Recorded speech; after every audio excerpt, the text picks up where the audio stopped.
Does he have a point? He does. And Skip, he said we sold out for 5 years and we got 3 Super Bowls and a 4th Super Bowl appearance.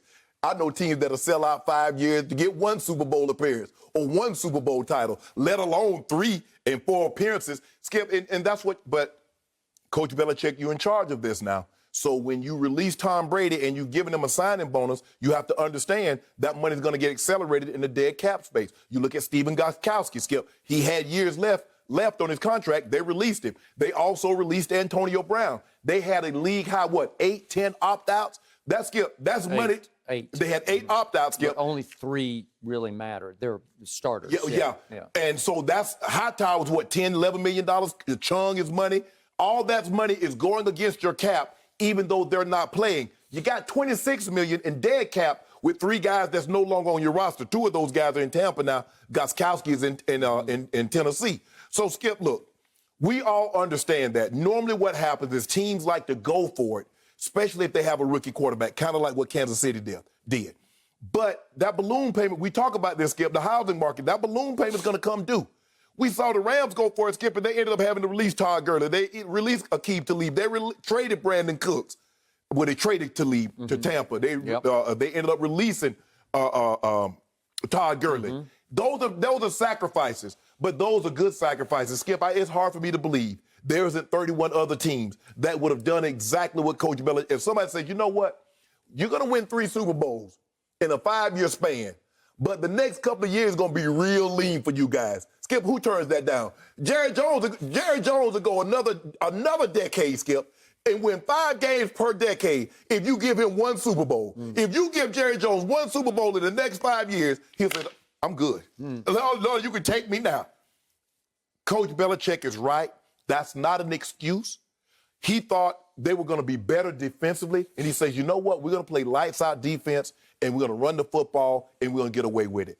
But, Skip, the talent level is not what it was after all these defections, after a lot of these guys left via free agency. So, but Coach Belichick, man, hey, I know a lot of coaches, a lot of teams would trade places with you right now to be 2-5, coming off 3 Super Bowls in a 5-year span. I'll buy that. Let your Cowboys do that. Here's what really happened. It's not like Bill Belichick went into the free agent market and threw a bunch of money around 5 years ago and then the balloon payment came due, because he didn't. He did it one time for Stephon Gilmore, and he paid him top dollar for his position, and all he did last year was win Defensive Player of the Year. So that's the one big hit. There are a whole lot of misses.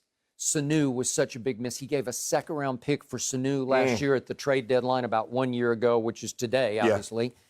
And Sanu... I first guessed that one, Skip. I told you. You did, but he had piano on back. Then he hurt his ankle, and he couldn't run anymore. He just couldn't run.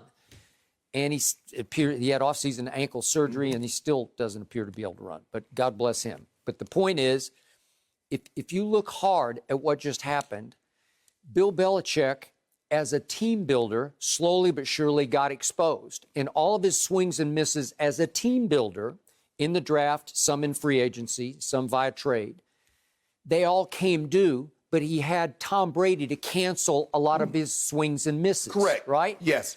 So the point is that Mike Sando did another good piece. They're all anonymous quotes, but a lot of executives are saying, I saw what Bill said, and I thought, why is that out there? Bill would never put anything like that out there, and suddenly it's out there. Something is really weird.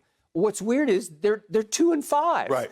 He doesn't make excuses, but he just made an excuse. But he said it's not an excuse, it's a fact. Right.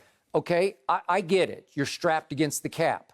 But another executive said to Mike Sando in The Athletic, it seemed very un-Belichickian to say what he said, because you are the coach and the GM. You have made all these decisions. Unless there's a veiled message, meaning, is he trying to blame somebody else in the front office? He can't. He can't, because I'm pretty sure he buys all the groceries, right? All the stamps that's on the postage, Coach Belichick has to sign off on it. Okay. Skip, and here's the thing. You mentioned this, Tom Brady. All the misses that he had, Tom can make up for, because even when they weren't that good defensively, Tom Brady didn't put him in harm's way by turning the football over. See, now they've slacked off a little defensively, and what is Cam doing? Cam's turning the ball over. He's fumbling it, he's throwing interceptions, and he's not getting the ball in the end zone. Yep. So even if you struggle a little bit defensively, if your guy doesn't turn it over, Tom says, you know what? Just keep us in the ball game, and I'll give it. There's a reason why he got 60, Skip, come from behind victories. That doesn't mean that means that there are a lot of times they were behind, and he brought them back. Okay, and there were a lot of games like last night's when he's throwing to somebody named Jaden Mickens. Right. Except in the past, it's been Amendola and Edelman and Hogan, and you can go on and on. One of the anonymous GMs here in Sando's piece asked, tell me the last Pro Bowl player they drafted in what year? And Sando answers, it was linebacker Jamie Collins, selected in 2013. That was the last Patriots draft choice to earn a Pro Bowl nod. 2013? That's just wrong. It's hard to overcome that. The thing, what helped him, and people like, oh, Belichick's a genius, is because he hit the farthest grand slam in history with Tom Brady, and then he hit another grand slam with Gronk. He did. Is that as a second round pick. Yeah. And Skip, we forget everything else that he's done. He's had more, way 1,000 times more misses than he's had hits. But because those hits have been so great, Skip, you got to realize the guy got 9 Super Bowl appearances with one guy. It doesn't, Skip, he can go over. Every guy that he has, he doesn't have to have another Pro Bowler. He doesn't have to have another All-Pro. He doesn't have to have a guy do anything. He drafted Tom Brady and he drafted Gronk. 2 guys on the All-Century team. All is forgiven because he has 6 Super Bowl wins and those 2 guys. Skip, this great team builder, what? He's been taking everybody else's misses and making something out of. That's what he's done mostly, Skip. Yep, I agree. I will give you this. He is an all-time great defensive football coach. Yes. You can argue he's the greatest defensive football coach. It's just a coordinator of his defense because he was always the mastermind behind it. He also enjoys just finding cogs for his system. Not star players. These are players who do what he needs to get done. What does he always say? Just do your job. I'm going to tell you what your job is, and if I get 11 guys doing their job, we're going to be pretty good. That elevates him, Skip, because when you coach LT, you're not getting any credit. Nope. Hell, I could have coached LT. He's arguably he's the greatest defensive player to ever live, and you can make a case he's the greatest NFL player. You don't get any credit for that. But if you take this piece over there that's been cut 2 times by 2 different teams, and you take this guy that was drafted in the 7th round, and you take this undrafted free agent, and somehow you get them to play together, and you win a Super Bowl, who getting all that credit, Skip? I give Tom Brady this. Tom Brady is a chef on chop. He'll take a lot of different ingredients that ain't got no business being together, and he'll make that meal palatable. A lot of these guys, Skip, look, if you're in the NFL, obviously you can play.